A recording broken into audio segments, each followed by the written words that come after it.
Hello my dear students, आज करने वाले बच्चों हम क्लास 9 की हमारी सामाजिक विज्ञान की वर्कशीट नंबर है बच्चों 78। आज हमारी डेट है बच्चों 2। हमारी विद्यार्थी के नाम में आपका नाम आ जाएगा और कक्षा अध्यापक के नाम में आपके टीचर का। ठीक है बच्चों, हमारा इतिहास बुक पार्ट का 3rd चैप्टर है बच्चों, नाजीवाद और हिटलर का उदय। ठीक है, तो हिटलर के उदय के बारे में पढ़ते हैं कि हिटलर जर्मन सेना में सिपाही था। प्रथम विश्व युद्ध में जर्मनी की पराजय और वार्से की संधि ने उसे दुखी और आग बबूला कर दिया।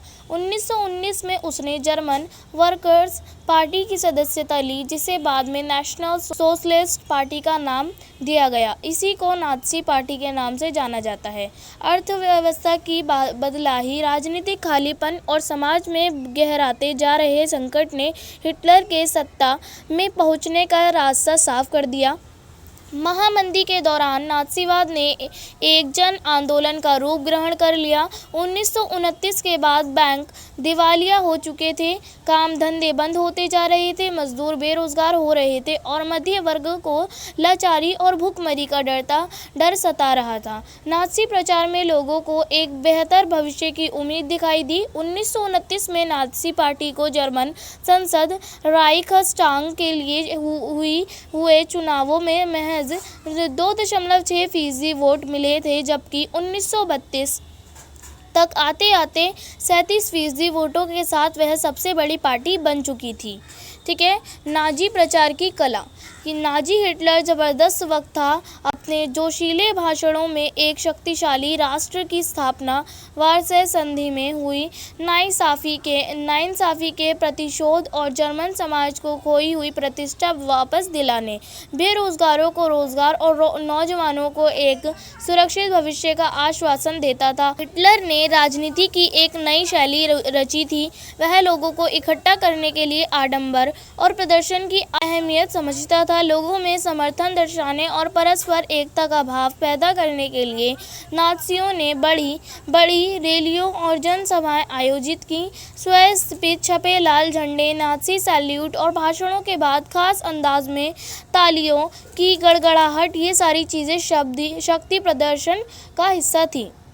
नाज़ियों ने अपने धुआंधार प्रचार के जरिए हिटलर को एक मसीहा, एक रक्षक, एक अवतारी के रूप में पेश किया। यह छवि उस समाज को अच्छी लगती थी जिसकी प्रतिष्ठा और गर्व का एहसास चकनाचूर हो चुका था और जो एक भीषण आर्थिक एवं राजनीतिक संकट में गुजर रहा था। ठीक है बच्चों, अब यहाँ पर हमें देखा लोकतंत्र का ध्वंस। ठीक है कि 30 जनवरी 1933 को राष्ट्रपति हिंडेनबर्ग ने हिटलर को मंत्रिमंडल के सबसे शक्तिशाली पद, चांसलर का पदभार संभालने का न्योता दिया। तब तक नाज़ी पार्टी रूढ़िवादियों को भी अपने उद्देश्यों से जोड़ चुकी थी। सत्ता हासिल करने के बाद हिटलर ने लोकतांत्रिक शासन की रचना और संस्थानों को भंग करना शुरू कर दिया। 28 फरवरी 1933 को जारी किए गए अग्नि अध्यादेश के जरिए अभिव्यक्ति, प्रेस एवं सभा करने की आज़ादी जैसे नागरिक अधिकारों को अनिश्चित काल के लिए निलंबित कर दिया गया। 3 मार्च 1933 को वैशाधिकार अधिनियम इनेबलिंग एक्ट के जरिए हिटलर को संसद को हाशिए पर धकेलने और केवल अध्यादेशों के जरिए शासन चलाने के निरंकुश अधिकार मिल गए। नाज़ी पार्टी और उससे जुड़े संगठनों के अलावा सभी राजनीतिक पार्टियों और ट्रेड यूनियनों पर पाबंदी लगा दी गई। अर्थव्यवस्था, मीडिया, सेना और न्यायपालिका पर राज्य का पूरा नियंत्रण स्थापित हो गया।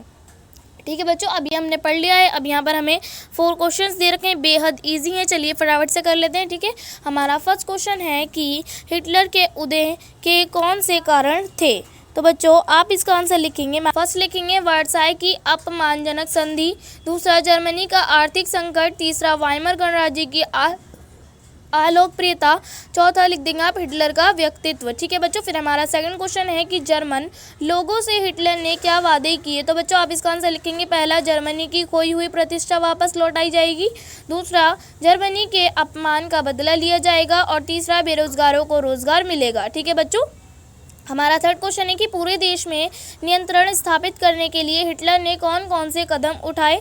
तो बच्चों आप लिखेंगे पहला, हिटलर ने चांसलर बनने के बाद अग्नि अध्यादेश से नागरिक अधिकारों को निलंबित कर दिया। दूसरा, इनेबलिंग एक्ट के द्वारा संसद को भंग कर दिया गया।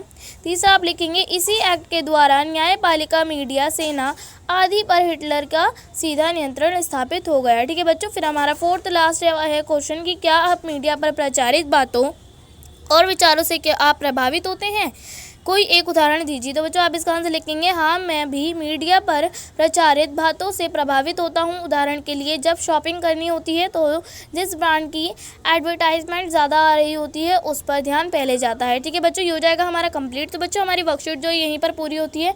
आई होप आप लोगों को वर्कशीट अच्छे से समझ में आ गई होगी। तो बच्चों अगर आपने अभी तक मेरे चैनल को सब्सक्राइब नहीं किया है तो प्लीज़ मेरे चैनल को सब्सक्राइब कर लीजिए और बेल आइकन को ऑल पे सेट कर दीजिए ताकि मेरी आने वाली हर वीडियो का नोटिफिकेशन आपको सबसे पहले मिले। ठीक है बच्चों, तो मिलते हैं नेक्स्ट वीडियो में, तब तक के लिए टेक केयर, गुड बाय।